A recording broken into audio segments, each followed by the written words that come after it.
organlarında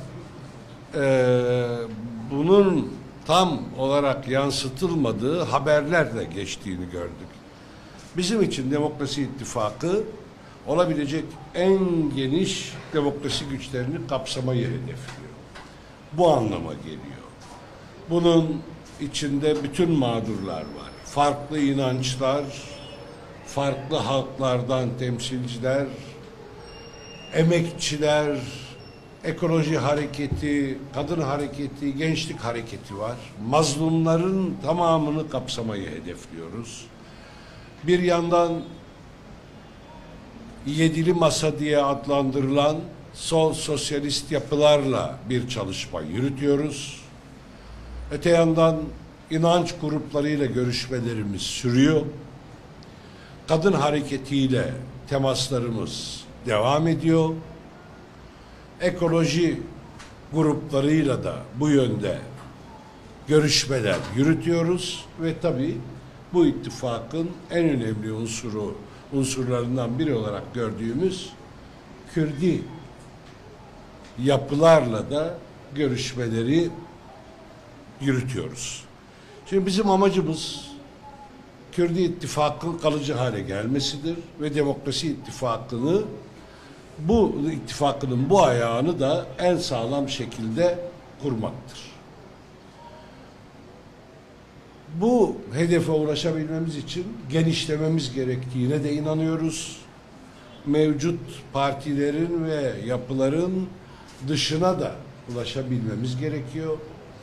Toplumun bütün mağdur, mazlum kesimlerini kapsayacak çalışmalar yürütmemiz gerekiyor. Demokrasi İttifakı bütün bu birliktelik çalışmalarının çatı kavramıdır. Bir ayağında sol sosyalist yapılarla mücadele ortaklığı ve birliktelik var. Diğer ayağında saydığım toplum kesimleriyle buluşmak var. Burada da Kürdi partilerle birlikteliği güçlendirmek ve geliştirmek var, genişletmek var. Demokrasi İttifakı bu çerçeveye sahiptir bizim açımızdan. Burada yürütülen çalışmaları belli bir olgunluğa eriştirdikten sonra Eylül ayı içinde kamuoyuna bir programla açıklamayı hedefliyoruz. Kürdi partilerle yapılacak çalışmaların sonucunu inşallah çok gecikmeden Eylül ayı içinde kamuoyuyla paylaşacak noktaya getiririz. Demokrasi İttifakı'nın bir ayağını oluşturan sol sosyalist yapılarla birlikteliğin sonuçlarını da 25 Ağustos'ta kamuoyuna duyuracağız. Böylece olgunlaşan her birlikteliği zamanı geldiğinde kamuoyuna duyuracağız. Bütün bu parçalar bir arada Demokrasi İttifakı'nı oluşturacaktır.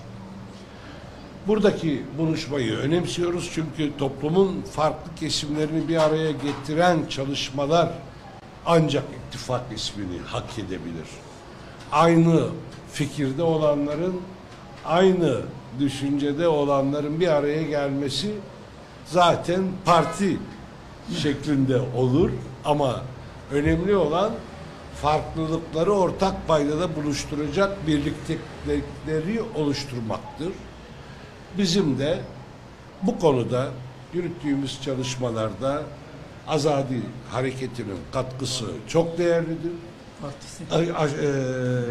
Hareketten geldiğimiz için genelde hala hareket Azadi Partisi. Azadi Parti oldu artık. Evet. Azadi Partisi'nin katkıları da çok önemlidir. Özür dilerim biraz önceki dil sürçmesi için.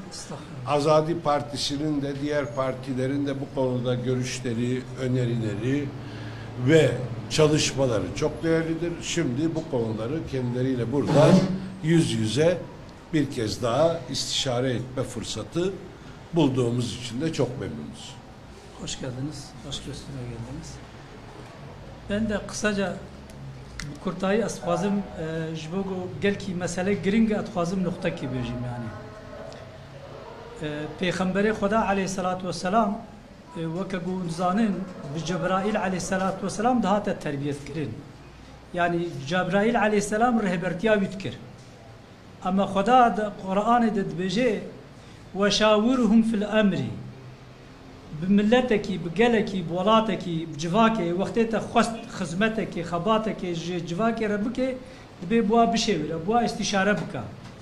Tabii îro di civaka modern de navê istîşarê bûye demokrasî. Em jî dibêjin belê. Wek partiyeke İslamî û însanî û Kurdî. Çi tiştê civakê de hene astengiyê civakê de got ne bi istîşare bi zihniyeta merevekî, bi zihniyeta kesekî, bi zihniyeteka şexsekî nayene çareserkirin. Çareserkirina civaka însanî bi hev re. Ez bi zanebûn dibêjim civaka însanî. Ne civaka Musulmanî, ne civaka Kurdî, ne civaka Erebî, ne civaka em bêjin Farsî, ne civaka Tirkî. Lewra ev dünya hana em hemû tê de di bingeha însaniyetê de bi hev re şirîkin, mîneka wê jî weke Medîna munawera got Pêxember aleyhissalatu vesselam wextê hatiye Medîna munawera beriya her tiştî tewsiya sê tişta kiriye. Yek gotiye silavê li hev kin. Yani ma'na silavê li hev kin باورiyê bidine hevdû bi hevdû bawer bin. Xıyanetê bi hevdû re nekin, zulm û te'dîl hevdû nekin, heqperestiyê bi hevdû re bikin yani. Di do gotiye xwarinê bidine hevdû.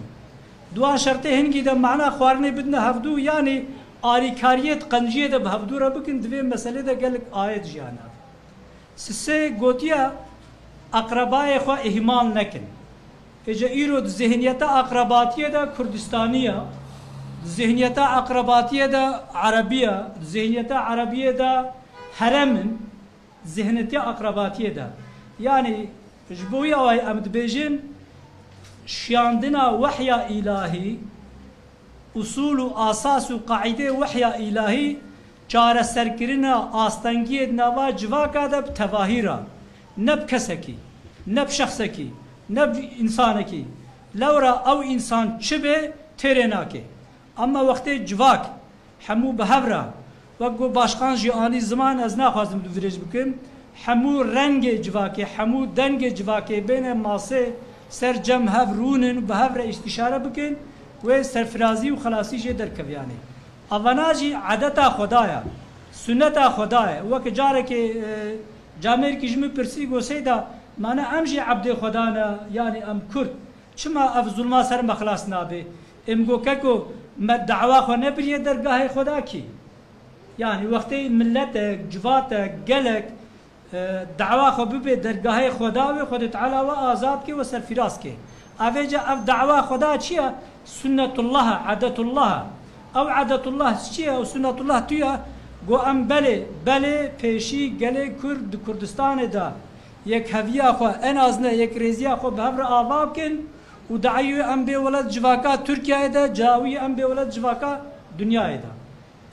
Rêya serkeftinê bi vî şekilya ser sera hatin ser çava hatin carkê dî em bi hatinawa gelekî kêfxweş bûn minnetar bûn. Mala we ava. Mala we jî ava. Gelek sağ olun. İmam vekilime jî dîsa bi korona Derbas bûyî bê.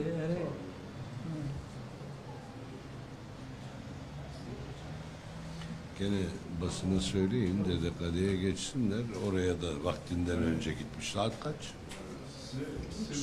3. Dedekale'ye geçelim.